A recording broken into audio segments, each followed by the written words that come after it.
Hello दोस्तों, नमस्कार। आप सभी लोगों का स्वागत है हमारे यूट्यूब चैनल स्टडी फायर में। दोस्तों, जैसा कि आपको पता है कि मैं डेली करंट अफेयर की वीडियो लेकर के आता हूं विथ स्टैटिक जीके के साथ लेकर के आता हूं, जो कि मोस्ट इंपॉर्टेंट है सारे आगामी एग्जाम के लिए। चाहे वो एसएससी का हो, चाहे वो रेलवे हो, चाहे कोई भी हो, चाहे स्टेट लेवल के कोई भी एग्जाम हो, सभी के लिए मोस्ट इंपॉर्टेंट करंट अफेयर है विथ स्टैटिक जीके के साथ। जो के लिए दोस्तों शुरू करते हैं अपना पहला क्वेश्चन क्या दिया है। पहला क्वेश्चन दिया है, भारतीय मूल के किस व्यक्ति को ट्विटर का नया सीईओ बनाया गया है। तो भारतीय मूल के किस व्यक्ति को ट्विटर का नया सीईओ बनाया गया है दोस्तों, मोस्ट इंपॉर्टेंट है, ये किसी न किसी एग्जाम में जरूर आएगा। तो ट्विटर के जो नए सीईओ बनाए गए हैं वो कौन है? पराग अग्रवाल। अभी पराग अग्रवाल कौन है? तो ये जो पराग अग्रवाल है, इन्होंने आईआईटी बॉम्बे से अपना बीटेक किया था और इसके बाद इन्होंने स्टैनफोर्ड यूनिवर्सिटी से मास्टर की पढ़ाई की थी। फिर इसके बाद इन्होंने पीएचडी भी किया था। अब ट्विटर का जिक्र आया तो हम देखते हैं कि ट्विटर की स्थापना कब हुई थी। तो ट्विटर की स्थापना कब हुई थी? 2006 में हुई थी दोस्तों। अब देखिए दोस्तों, अब आगे आया कि ट्विटर के नया सीईओ किसे बनाया गया, तो आपसे ये पूछ सकता है या फिर एग्जाम में आपसे पूछ सकता है कि ट्विटर की स्थापना कब हुई थी। ठीक दोस्तों, और ये भी पूछ सकता है आपसे कि ट्विटर का मुख्यालय कहाँ है। तो ट्विटर का मुख्यालय कहाँ पर दोस्तों? सैन फ्रांसिस्को, कैलिफोर्निया के सैन फ्रांसिस्को में है। और सैन फ्रांसिस्को कहाँ पर है?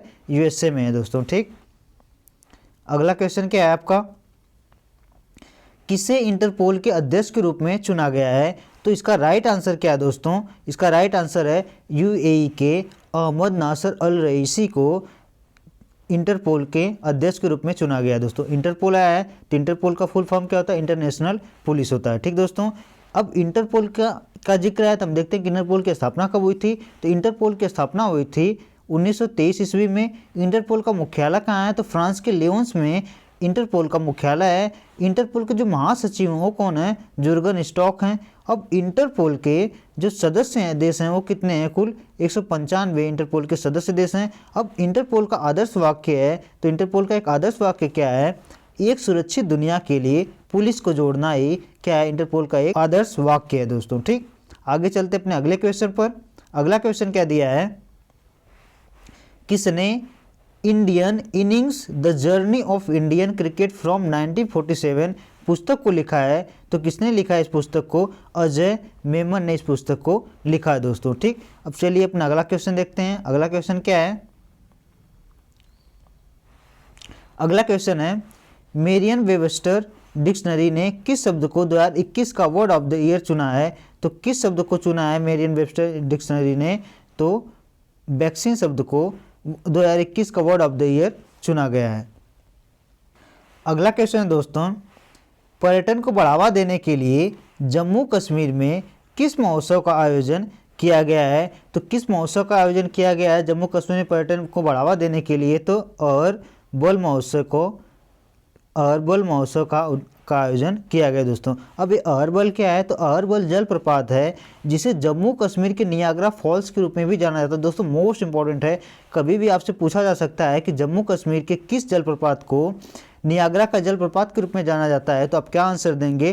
अरबल जलप्रपात। ठीक दोस्तों, जम्मू कश्मीर के उपराज्यपाल कौन है? तो जम्मू कश्मीर के उपराज्यपाल हैं मनोज सिन्हा। ठीक दोस्तों, अगला क्वेश्चन है आपका, किस राज्य में भारत का 7वां अंतर्राष्ट्रीय विज्ञान महोत्सव का आयोजन किया गया? दोस्तों मोस्ट इंपॉर्टेंट क्वेश्चन है, ये मान के चलिए किसी न किसी पेपर में इसको आना तय है। ठीक दोस्तों, तो इसका राइट आंसर क्या है? अंतर्राष्ट्रीय विज्ञान महोत्सव का आयोजन कहाँ किया गया है?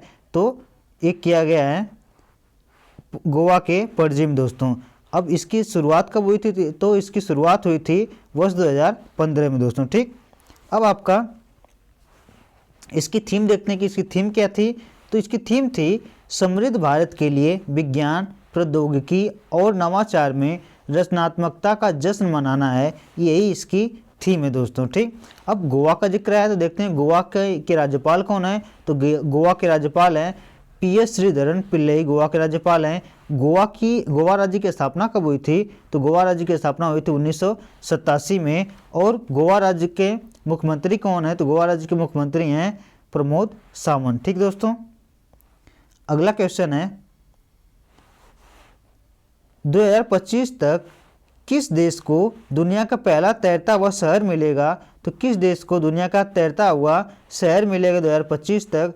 तो दक्षिण कोरिया को मिलेगा। अब दक्षिण कोरिया का जिक्र है तो हम देखते हैं कि दक्षिण कोरिया की राजधानी क्या है, तो दक्षिण कोरिया की राजधानी दोस्तों सियोल। ठीक, दक्षिण कोरिया की मुद्रा क्या है, कोरियाई वॉन है दोस्तों। ठीक, दक्षिण कोरिया की संसद का क्या नाम है, नेशनल असेंबली है दोस्तों। अगला क्वेश्चन क्या है आपका, किसने मलेशियाई ओपन स्क्वैश चैंपियनशिप 2021 जीती है, तो किसने जीता है, तो सौरभ घोषाल ने इसको जीता है दोस्तों। ठीक, देखिए इसमें क्वेश्चन कैसे आता है, को नाम नहीं पता होते कि खिलाड़ी किस खेल से संबंधित है, तो आपसे पूछ देता है कि सौरभ घोषाल किस खेल से संबंधित है, तो किससे संबंधित है, स्क्वैश से संबंधित है। ठीक दोस्तों, अगला क्वेश्चन आपका, भारत का 52वां अंतर्राष्ट्रीय फिल्म महोत्सव का आयोजन कहाँ पर किया गया, तो भारत का जो 52वां अंतर्राष्ट्रीय फिल्म महोत्सव उसका आयोजन कहाँ पर किया गया, तो गोवा में किया गया दोस्तों।